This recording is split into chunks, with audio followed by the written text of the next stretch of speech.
Practical Shooting Giant Grandmaster Jared. What's up, buddy? Dude just made Grandmaster this past weekend of a classifier match. I was there when you made Master 2, baby. Yes, sir. Good Just luck, John. coming back from San Luis Obispo. About a 2-hour drive, so I figured we'd do some live rundown of the post-match stuff, shooting the S, talking about guns, talking about gear, talking about all kinds of stuff. No one is here yet, so we're just talking to ourselves. But that's always fun. I like talking to myself. It's like making videos. It's like Content they normally. can check out later. Yeah. For sure. So, what do we want to talk about right now? Where do we shoot? San Luis Obispo. The slow Hogue. match, It's right? the Hogue Range. It's in Central California. They're actually big on. They have a lot of revolver matches because it's the Hogue. It's actually called. I think it's called the Hogue Range, right? It is, and Yeah. they host the actual like Area 2 Steel Challenge Championship here. Yeah. So all the ICOR stuff too, championships and stuff also is here. So big revolver range, revolver friendly range, very beautiful range. People who run it are very, very nice. The drive back, so we have about a 2-hour drive to where we live, and the drive back is like amazing because smog and the ocean, and it's such a beautiful drive back that it's actually farther than our normal ranges we go to. But this match is only once a month, so we love coming to this range because it's just a different atmosphere, and I think that's part of when you're like doing these events or doing these matches. It's not just doing the matches, the people you're with, right? So like he's my chauffeur, so he actually lives closer, so I go to his house, we drive together. But it's like it's the experience of who you're with along with like what you're doing there, because if like you go by yourself, like I used to go by myself, drive by myself, shoot by myself, and it was like okay, but when you're like with someone, you got your core shooting buddies that you can shoot with it and whatnot, you just are more.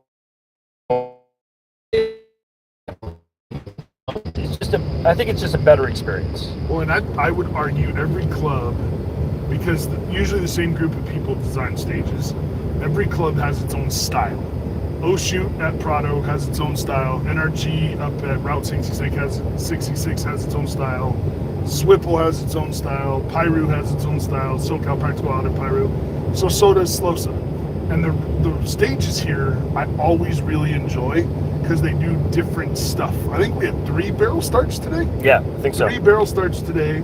2 stages where weekend, which is like 2 stages where if you went to the right first and worked your way back left, you had better flow, which means you have to reload going right to left. Like so, you can run it both ways, but they reward skills like that some folks aren't comfortable with.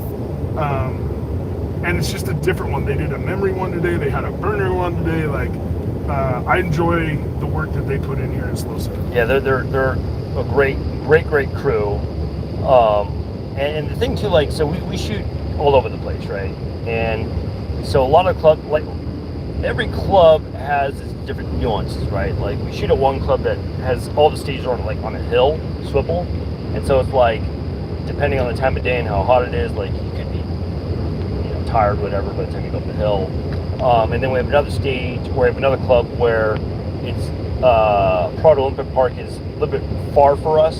It's actually closer than Slosa, but it's still still far with traffic, whatever, right? And that one has just been like, it's so old, it's been there so long that it doesn't look run down, but it looks run down, right? That's the character of the range, right?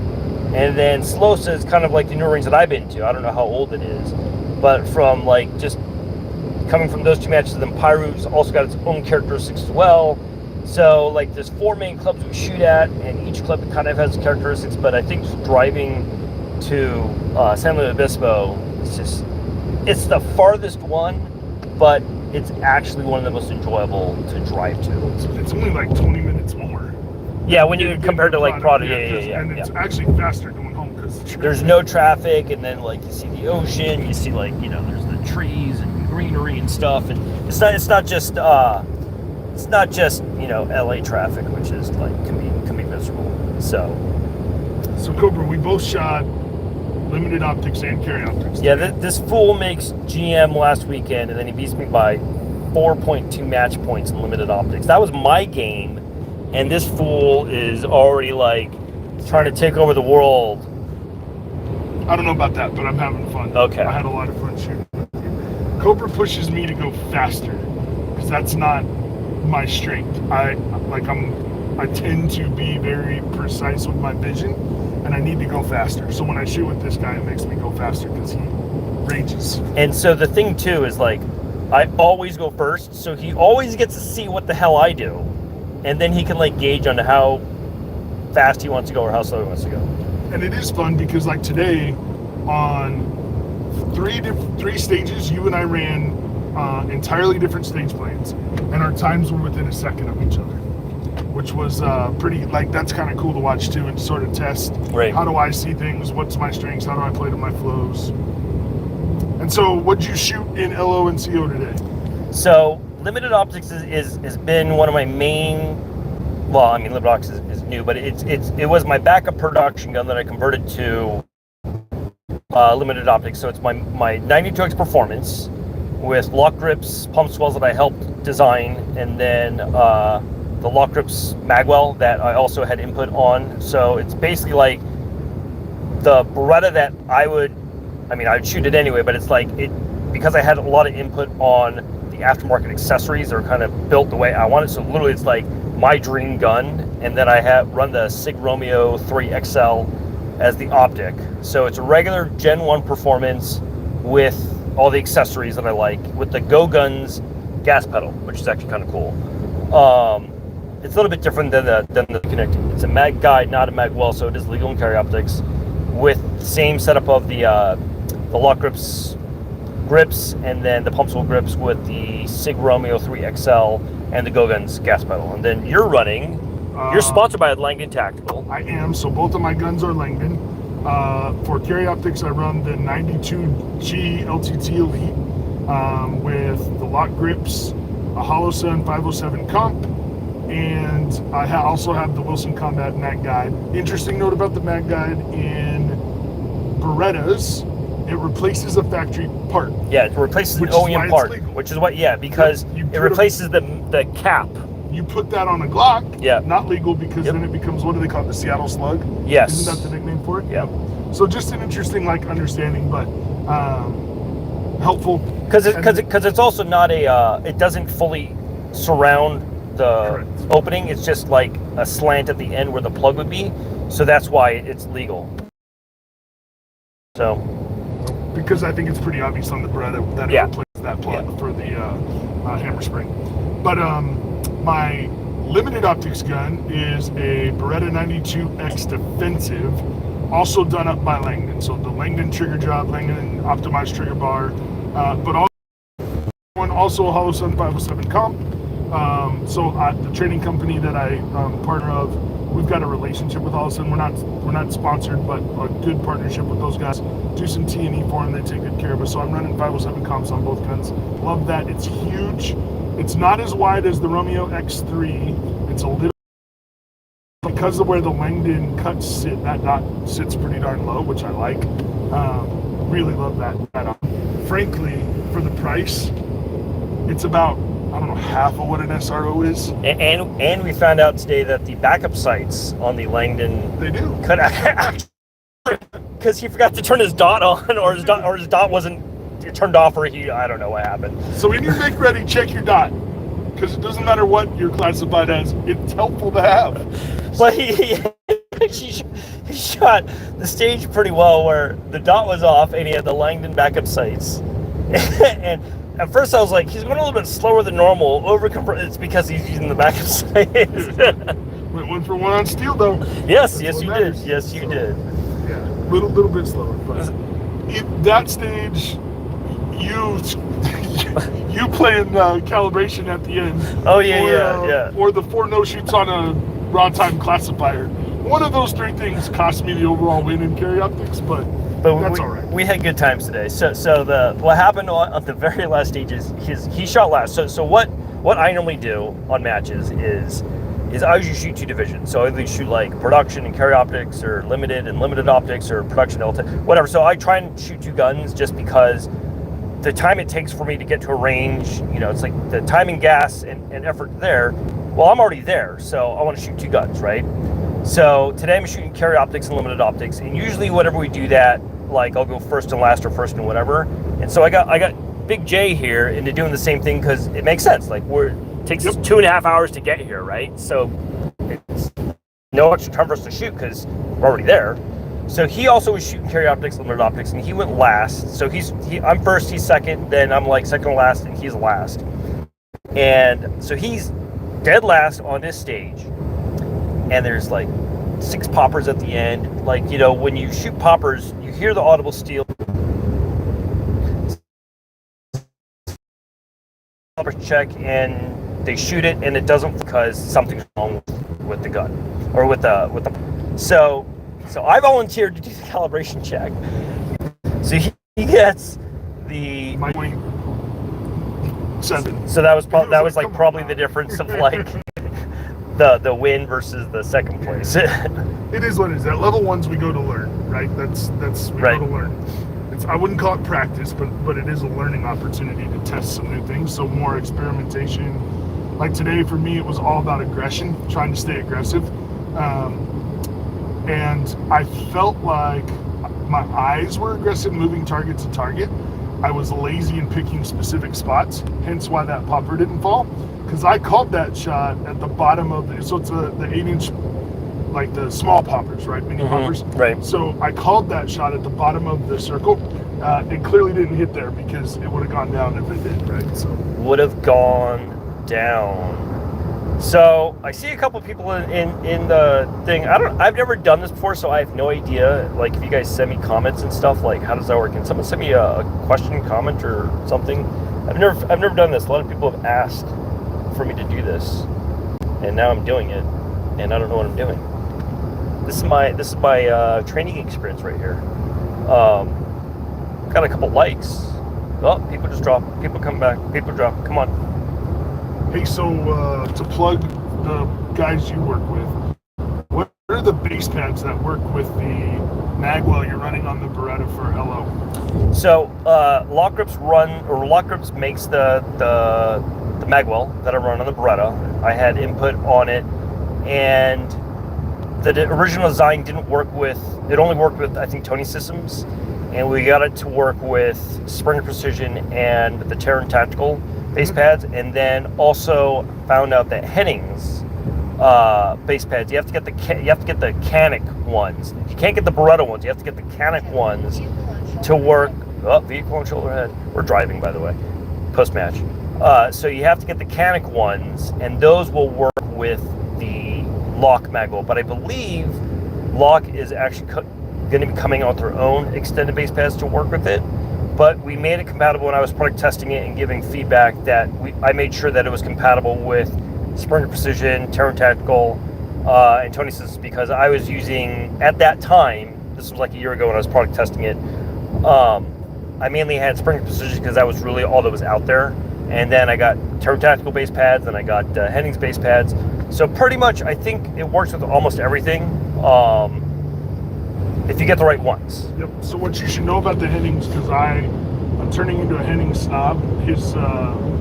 His spring-loaded push button to be able to take the extended base pads off is phenomenal. Is like one of the best mechanisms, easiest things to do. Yeah. So the mech guard tubes for Walther, Beretta, and Canik are the exact same. What's different is how they're cut up top, and then obviously the follower.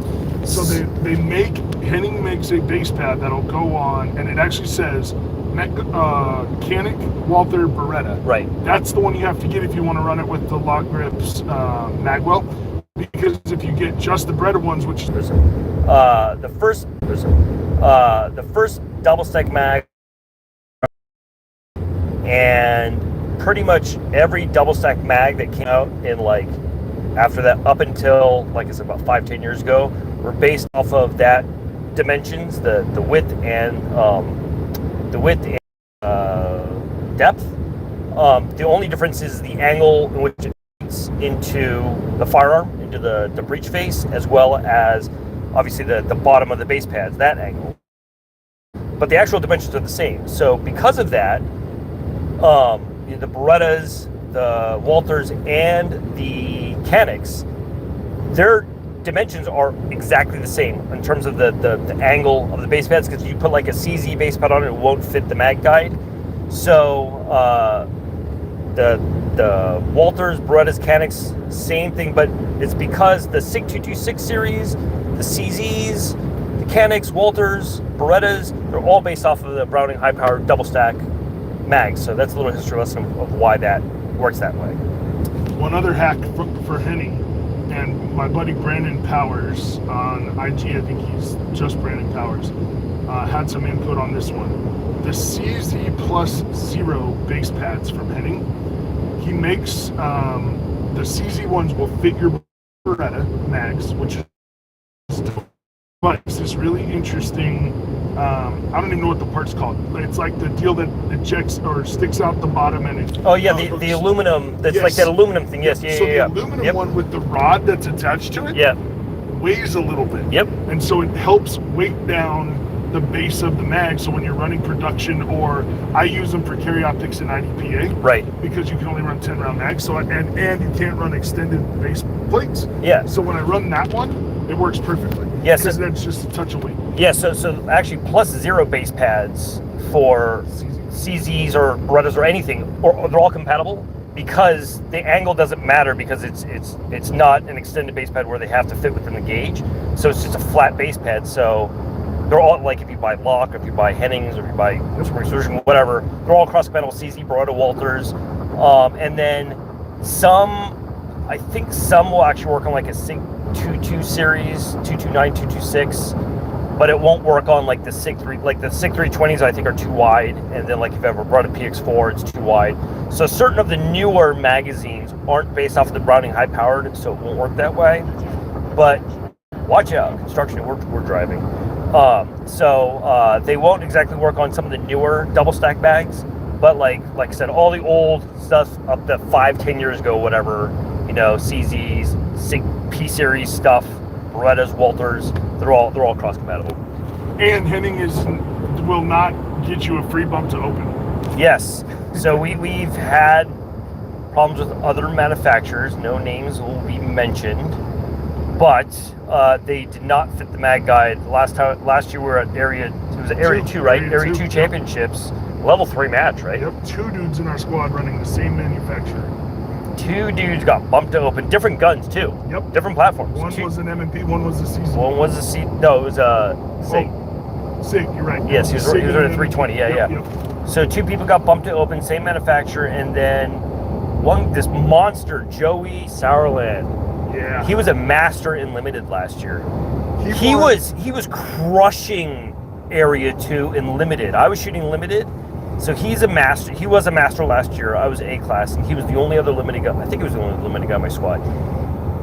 He was destroying everyone, and he got bumped down to minor power factor because he had just switched guns. He was actually shooting, I think he said he had a TSO like mine, and he got a Masterpiece Arms 2011, and he didn't chrono before the match, and he was like 164 power. It was like he was right under major power factor, and he got down to minor, and he got second place overall limited.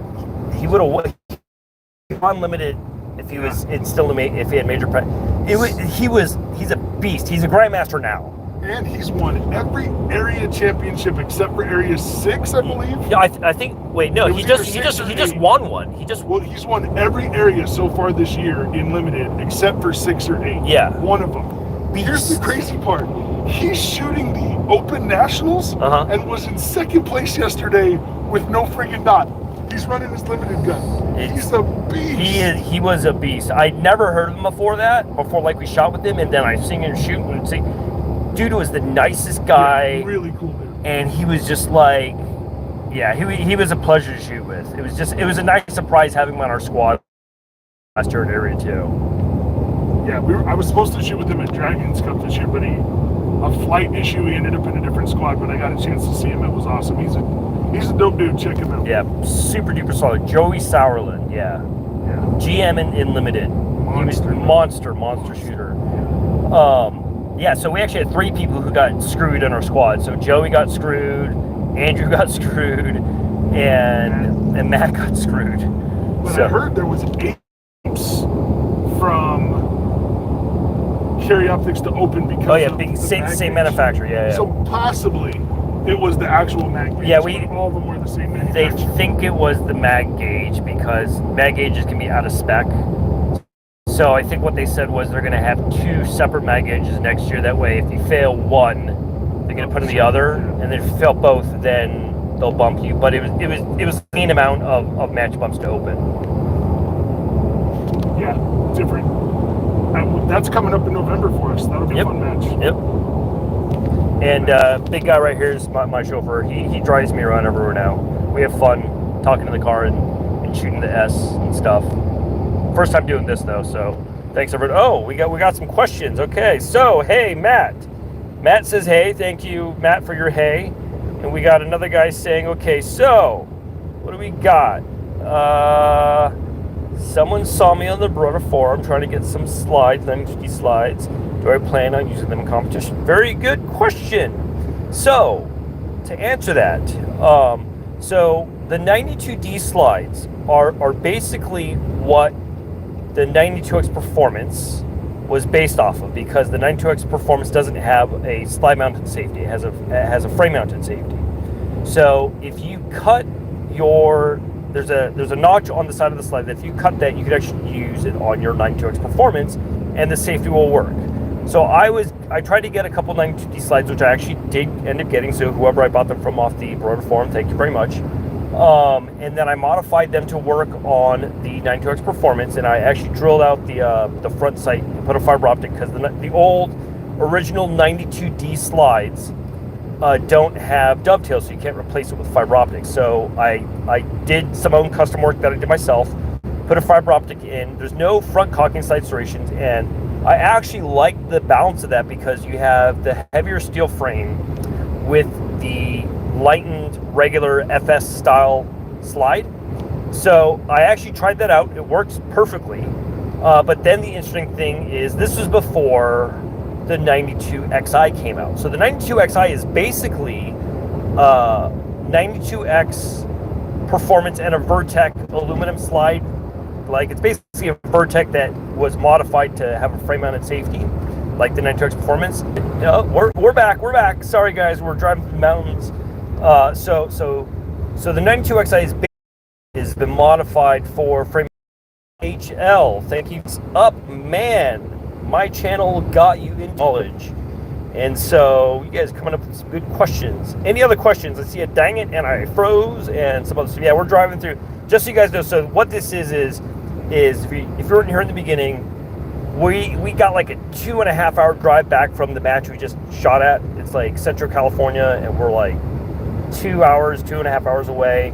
Figured to do this master on last Saturday, a week ago. Yeah. First match shooting with him, and he beat me by 4.2 match points on limited optics. What a jerk. But good match. So that's what's going on here. Yeah, the mountain reception, is garbage, guys. Sorry about that. Yeah, you guys get it, Yep. So that's why we're in the car. Got a lot of downtime to kill. Figured we'd do something fun, something I've never done before. So we may end up losing you guys at some point, because we're like going down. I mean, you can see like outside mountains. Yeah, it's mountainy here.